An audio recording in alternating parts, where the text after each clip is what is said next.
Birinci Lavsanın formulunu çəkirəm. Lavsan dedik poliefir lifidir. Səbəb də ki, efirləşmə reaksiyasından alınır və orada efir qrupu, yəni COO qrupu olduğuna görə bu bizim üçün olacaq poliefir lifid. Poliefir lifid. Və indi gəlin baxaq necə yaranır. Əsas birinci həmişə dediyim sözlə əzbərləmək. Nədir bu? Deyirik ki, Lavsanın monomerləri nələrdir? 2 atomlu spirtimiz etilen glikol və üzərinə gəlinsin tereftal turşusu. Tereftal turşusu da yenə 2 əsaslı turşudur. Fikir versəz, burada 2 OH var. O birisində 2 dənə turşu olduğuna görə COH olmalıdır. Tereftal turşusu. Birinci sözlə yazmaq öyrənək, tereftal.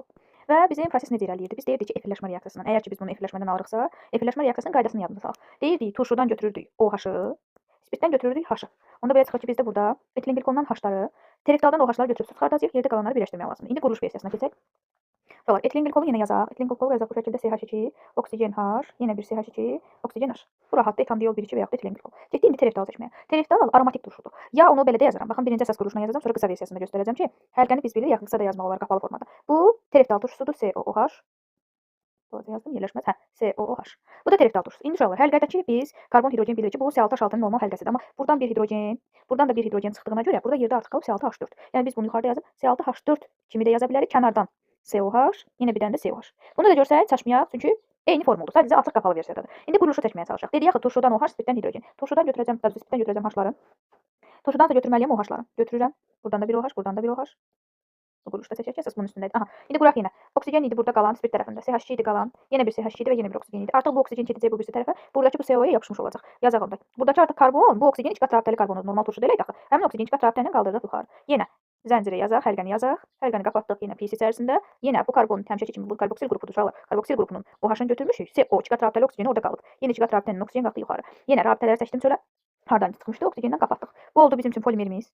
İndi bu polimeri bağlayandan sonra uşaqlar, axı burada biz su çıxartmışıq. Bax, birindən OH, birindən H deyə çıxartmışıq. Əgər bunun indeksinə polimerin N yazısı olsa, bu kənarında çıxmalıdır. Turşu tərəfinə OH-ın birini yazmalıyam. Bu tərəfinə də H-ın birini yazmalıyam. Belə əgər yazılsa formulu su kənarda çıxacaq 2N-1 sayda. H2O. Çünki uşaqlar, əvvəldə bunları biz NN götürmüşük. MO və MO. MO da bundan. Buna görə sonda belə bir vəziyyət yaranır. Suyun birini çıxartdığımıza görə ümumi molundan da suyun 1 molunu çıxarmış oluruq. Bax belə. Və başqa nə deyək? Poliefir lifidi bunu dedik. Poliefir lifidi ona görə ki, baxın buradan göstərməyim həmin qrupu. Efir qrupu var. Efir qrupu da baxın bu. COO. Ona görə də biz bu qrupa poliefir qrupu deyirik ki, efir qrupunu polimerin içərisindədir. Poliefir demiş olduq.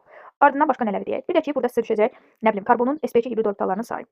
sp2 hibrid deyəndə baxmalıyıq hansılara? Tereftalda olanlar ancaq sp2-dir. Tereftalda da neçə karbon var? Zəncirdə 6, 2 dənə də halqalarda, yəni halqada 6, kənar zəncirdə də 2. Bu da sp2, bu 6 dənə buradan və bu. Toplamda eləyir 8 dənə karbon sp2 hibrid halındadır. Mən bunu daha səliqəli yazım. sp2-lərimiz bunlardır.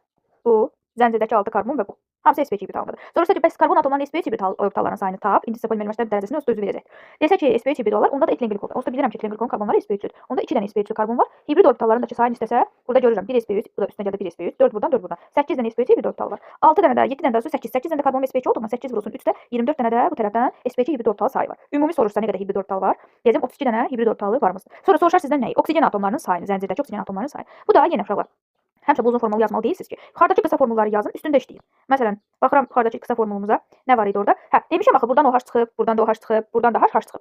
Geriyə qalanlar onsuz da əsas həlqədədirlər də. Əsas həlqədəkiləri saymaq lazımdır. İndi baxaq, nə qalmışdı bizim əsas həlqədə? Həlqədə nələr var? Həlqədə soruşduq tam oksigenləri. Bir oksigen də buradan. Spirtin oksigenləri itməyib. İtən turşunun oksigenləri idi. Bax, onlar burada və burada getdi. 1, 2, 3, 4. Yerdə qalan 4 dənə oksigen atomu var. Və yaxud ümumi karbon atomu sayı deyə bilər. Karbonlara biz toxunmamışıq onsuz da. Hamısı yerindədir. İkisi gəldi etilen glikoldan, 8-i gəldi tereftaldan. Bax, bunlar düşə bilər sizə. Bunlara diqqət edin. Necə də düşür suallar? İndi sual üstündə də göstərəcəm sizə. Baxın bu belə.